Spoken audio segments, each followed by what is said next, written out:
Jesse Cofield. I'm your host. Batting leadoff is our baseball panel. DraftKings contributors Garion, Thorne, and RotoWire's Erik, Halterman. Guys, 9-game MLB slate coming our way this evening. So let's price check for the people. Hit us with a pitcher over 8K who has caught your eye, Garion. Well, I just want to make Erik happy. So let's talk positive things about Aaron Nola. I think this is maybe the best possible matchup that Nola could get.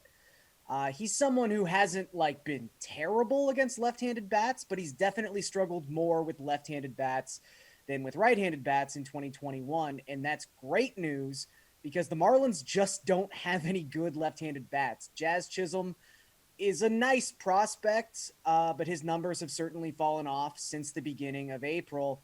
And when you go through it and really isolate how the Marlins left-handed hitters have done against right-handed pitching, the results are not great. They're actually dead last in the National League in WOBA, in WRC+, and in isolated power. So you've got someone like Aaron Nola sitting at $10,200, coming off a historic strikeout performance in his last outing.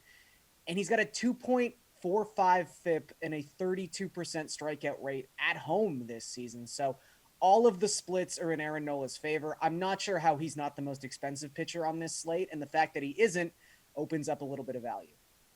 Yeah, he is the second most expensive pitcher at $10,200. Erik, what do you think? You paying up for Aaron Nola? Yeah, Nola is my top guy. There are some reasons to be a little bit worried about him. I mean, heading into last game, his strikeout rate was at 26.7%, which is solidly above average. But what happened with him last year is that his strikeout rate shot all the way up to 33.2%. So he's been one of these guys was sort of good in every way, but not great anywhere until last year where he suddenly matched the elites with his high strikeout rate. That start the last time out is enough to keep me on him, especially because it's the Marlins who aren't very good. But a little bit, I was worried about him kind of all year heading into this last one, but so it's a little weird to have him as the top guy. I think that reflects a general lack of strong alternatives. If I was to pick somebody else in that above 8,000 tier, it would be Shohei Ohtani, down at 8,700, sort of near the bottom of that tier. Don't love that he's facing the Yankees and in Yankee Stadium, but he does have, great numbers all year, ERA in the low twos over his last 4 starts, and he's got that strikeout upside you want if you're going to pay up for a guy striking out 33.1% of opposing batters. So a little bit more risk with Ohtani, but the upside is as high as guys like Nola, and you get him significantly cheaper. All right, Erik, let's talk about hitters over 5K that you like. Fernando Tatis Jr. is the most expensive guy at $6,200. What do you think? Can you go mid-range with your bats tonight? Yeah, Garion's talking up the Phillies. I'll talk up his Blue Jays. I think this is a Vlad Jr. night. Doesn't take much for things to be a Vlad Jr. night, but getting the platoon advantage against Justice Sheffield, not at all a scary opponent there for Vlad. He's been great against lefties this season, especially in terms of his plate discipline. His walk rate at 26.7% is twice as high as his strikeout rate, 33.3% against lefties. So just absolute domination of the zone. Nobody wants to, come in against him for understandable reasons. He's finally paired. I say finally. I mean, he's still in his low 20s. If the things he's doing count as finally, I don't know what I'm up to. But finally pairing that elite contact with elite power. He's up there among the league's home run leaders after just a ridiculous June, 233 WRC plus in June. So yeah, that doesn't take much at all to look his way. And facing Sheffield, who specifically allows a lot of contact. I mean, 5.69 ERA, you figure he's not particularly strong in any one area, but he strikes out just 17.2% of opposing batters is his main weakness. So if he comes into the zone against Vlad, I think Vlad's going to crush him. Very decent chance he just walks him like every other lefty seems to do, though. Gary, where are you going for a stud hitter? And yeah, we should never think about how old some of these guys are because it does make all of us feel kind of like we haven't accomplished anything. Yeah, I'll always remember the time the Jays drafted their first player born in the year I was born. That was a real I gotta go have a drink moment. Yep. So this is gonna sound like not a pivot, but I think it actually is. Because with the way the pitching lines up tonight, I don't know how many Blue Jays bats you're actually going to be able to get into a single lineup. So I'm going to pivot off of Vlad with his best friend, Bo. I think Bo Bichette, it's strange to say he's gone overlooked this season, but when you're hitting next to Vladimir Guerrero Jr., it's easy to go a little overlooked. But Bichette is actually top 10 in baseball in runs scored, in RBI, in stolen bases. He's hitting 324 since the beginning of June. And the one area that actually is towards Bichette's advantage when you line him up directly with Guerrero, at least in a DFS capacity, is Bichette is hyper aggressive. Erik sort of said at the end there that maybe they just walk Vlad 3 times, and Vlad will let that happen.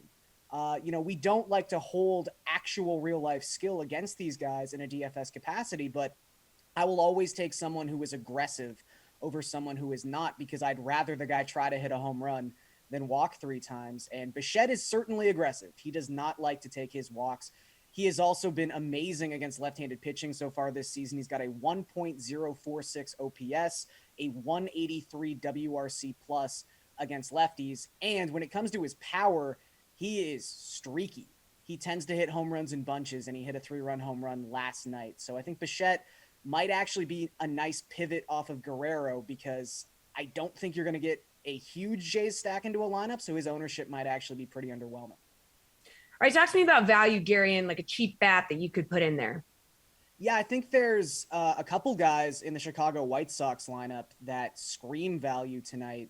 Bailey Ober continues to survive at the major league level, but I think everyone just gets the impression that he's going to explode at some point very soon, and it might as well be tonight.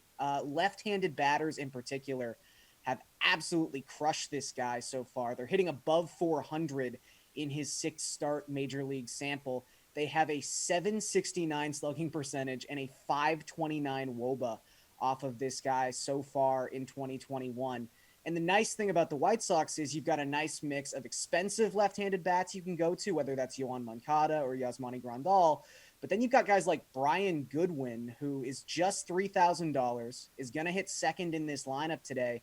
And it's a small sample, but he has a 178 WRC plus against right-handed pitching so far this season. Another name to maybe keep an eye on is Gavin Sheets, who is not a huge prospect in the White Sox system, but tons of raw power, actually has some contact skills, which is nice. Usually you don't get those two as a combination. And he is the bare minimum, $2,000. He had 2 hits in his major league debut last night. I'm not saying he's going to have 2 hits every time he takes the field, but a lot of power in the proper handedness slot. And Ober, again, I just think is going to start to deteriorate at some point. Erik, what do you think? If you need a cheap bat, need some value here. Yeah, I like Alex Kirilloff at 3,800. He's a guy who we haven't necessarily seen all his talent in his ultimate stat line, but you don't have to dig far to see why scouts liked him so much. Hitting 259, slugging 437. Both of those are numbers you're completely fine with from a rookie. But his expected batting average is all the way up at 316, and his expected slugging is at 599. Those expected stats aren't necessarily completely predictive, but what they tell us is he's hitting the ball in a way that a 316 hitter usually does, which is obviously quite exciting. Got a 13.9% barrel rate. Just for reference, some of the league's better power hitters are right in that range. Matt Olson, 14.1%. Eugenio Suarez, 13.8%. So he's crushing the ball in the way that some established power hitters do. He'll get the platoon advantage here against Dylan Cease, who is pretty good. ERA in the high 3s looks deserved, but he gives up a lot of contact in the air, just a 34% ground ball rate. So I think you get a guy with Kirilloff's level of power. I think this will be a chance for him to showcase that tonight. Erik, is there someone that maybe people are going to be hot on that you think you should just totally fade on tonight's slate? I hope not too many people are hot on Domingo Germán, but I think if you among the more expensive pitchers on the day, he is over 8,000, and I just don't know what he's doing in the more expensive half. I think I would have him in the bottom third among this slate of pitchers. Season numbers are fine, not terrible. ERA in the low 4s, but in his last 3, he's been particularly awful. A 10.22 ERA over those 3 starts. Hasn't completed the 5th inning in any of them. Angels aren't the toughest assignment, but pitching in Yankee Stadium is never great. So unless he, take quite a turnaround from what he said his last several starts, I think, to justify that high price. Garion, what do you think? Someone that you're just like, I gotta stay away. Yeah, in a similar sense, just in terms of like pitchers who happen to be above $8,000 on a slate where you're going to be looking pretty hard to find an SP2. Don't turn to Mike Minor. We've definitely been overemphasizing June statistics with pitchers, rightfully so. If there's a massive change, we kind of have a justifiable reason for that change. Now in Minor, the numbers in June are bad. His ERA is over 6. In particular, of note, his strikeout rate fell from 27% in May down to around 18% so far in the 5 starts he's made in the month. And then you factor in he's going up against Boston, who have absolutely crushed Royals pitching the past 2 weeks. They're a team that does not strike out against left-handed pitching, not that Minor's racking up strikeouts anyway. So I can understand the desperation of like, okay, well, Steven Matz is on a pitch limit. Max Fried's coming off the IL. What do I do? What do I do? But you can't really exploit too many guys in this 8K range. All right, finally, let's peek over at the sportsbook side of things here. Garion, hit us with your favorite bet for the MLB tonight.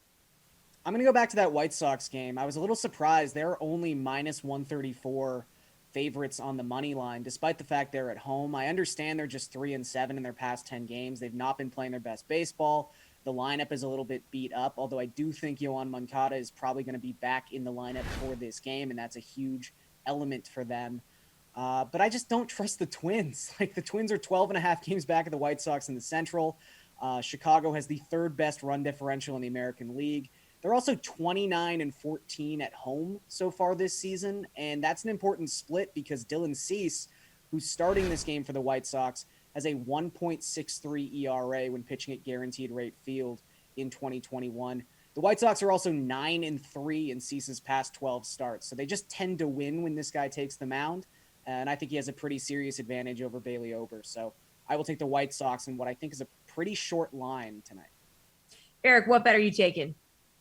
I'm liking the Mets at plus 133 over Atlanta. I think that one looks pretty close to 50-50 to me. You look at the two offenses, Mets on the season ranks 17th by WRC plus, Atlanta ranks 12th. So just a small gap there. And if you zoom in just on June, both teams have been worse actually, but the gap is even smaller. Mets 22nd and Atlanta's at 20. So effectively tied in how good the offenses have been lately. I think the pitchers are much closer to a tie than you might think. David Peterson for the Mets has an ERA up close to 4.95, but a lot of the ERA estimators like him more than that. It depends on if you're looking at the ones that give him full credit for his 22.2% homer per fly ball rate or no credit. XFIP, which ignores that completely, says that he's underachieving by over a full run.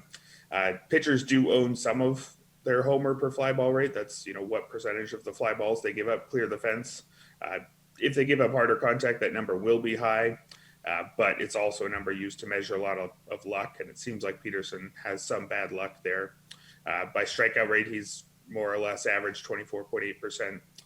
Slightly too many walks, but also actually keeps the ball on the ground well. So if he wasn't seeing such a high proportion of his fly balls clear the fence, he might actually suppress homers with that 51.5% ground ball rate. And that profile is actually pretty similar to what Max Fried normally is. Fried's got an ERA just over 4.21 this year, with the ERA estimators sitting in the same range, maybe a little bit lower. Slightly below average strikeout rate this season, combined with an 8.1% walk rate. Normally he gets more ground balls than he's getting this year. He was up at 53% last year, right around where Peterson is now. He's down just over 45 this year.